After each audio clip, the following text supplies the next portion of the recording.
Hi, welcome to GoSmartLearn.com. In the previous session, we saw how to create the base of the complete building. Now, we are going to see about how to create this kind of roofs with perfect detailing. As you can see, it has its own support, two layers, and then a top cover. Let's get into modeling. As usual, let's make a clone of this. Right click, clone, copy, OK. I'm going to move it aside. We're going to create the same kind of roofing to this building. It is very simple if we know the basics of modeling in a clear manner. Here, what I'm going to do is replicate the model which I have seen. Now, each model I'm going to look at it in the perspective of a geometry. As I can see, it is completely made of a geometry box. This is a box 2, box 3, 4, 5 and 6. And then again it is boxes. The only difference is how I'm able to assemble these boxes in order to get my roof. Now what we have here is a flat roof. Suppose, imagine I want a roof, a heap roof or a slanting roof. I can always create a box and rotate it in order to get a slanting roof, or I can use a pyramid, divide it into sections like these and move it to the top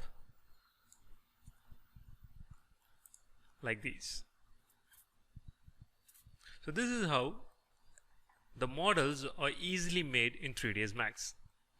But this roof looks okay, but it is not completely about how a real roofing will look like. That's because it doesn't have the minute detailings. This roof looks better because it has all the detailing supports which it needs. So let's create the same roof which is present here. So let's delete this one. Let's go to the top view. Let's create this. First, I'm going to create the supports. So it's very simple. Just create box, but make sure you know the perfect size of each boxes which you need. I'll go to the front view. Since I'm not using any snaps, the drawing will always appear on the grid line. So from here I can make a clone like this. I can make it to 4, 5. Yes. This is supported right now. This acts as a support. If you want it to be more precise, you have to select all those things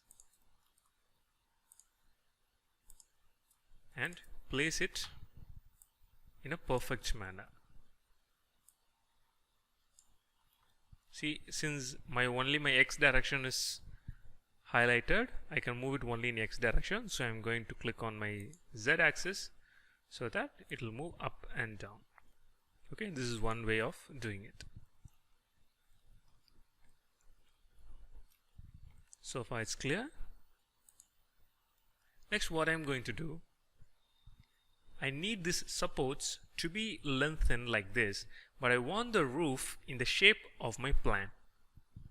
In order to do that, I can use a spline. Choose a line, then you can just snap it along the areas.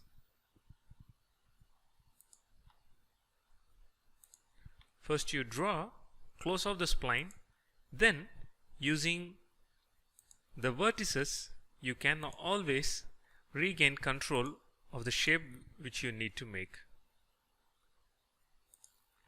close spline, yes. Here what I'm going to do, as usual, I'll go to the modifiers tab. I don't have to convert it into editable poly because the spline will automatically be taken as an editable spline. So vertices, select the vertices, keep it over here. There's also, I can move this bit.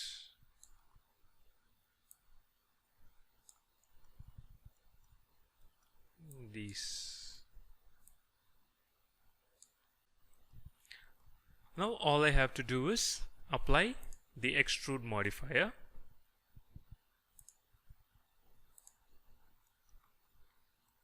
Extrude modifier, I'm going to make it as 1 inch. Then go to the front view. I'm going to keep it above these surfaces. But if I look at my original plan, look how many boxes I have added. So this is box number 1, box number 2, 3 and 4. So each of different sizes. So what I'm going to do the same over here. I already create one box. Right click and make a clone. Give a copy and give OK. Then switch off your snap and move it up a little bit. Well and good enough. But we need it a little bigger than the one which is at the bottom, like this. So what I'm going to do,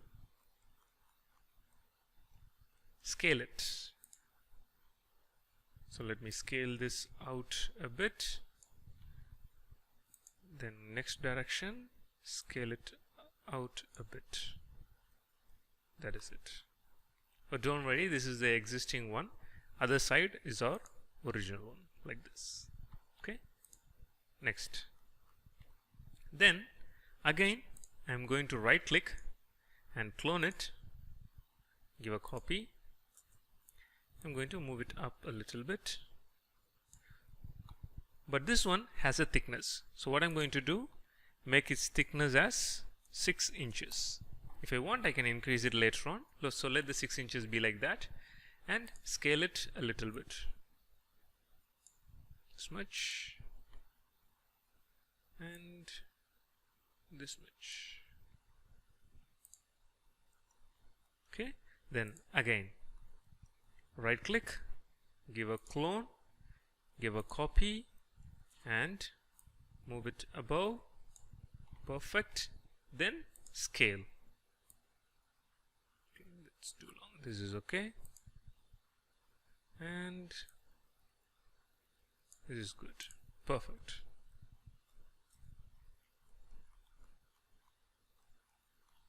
Let's have a look at the building.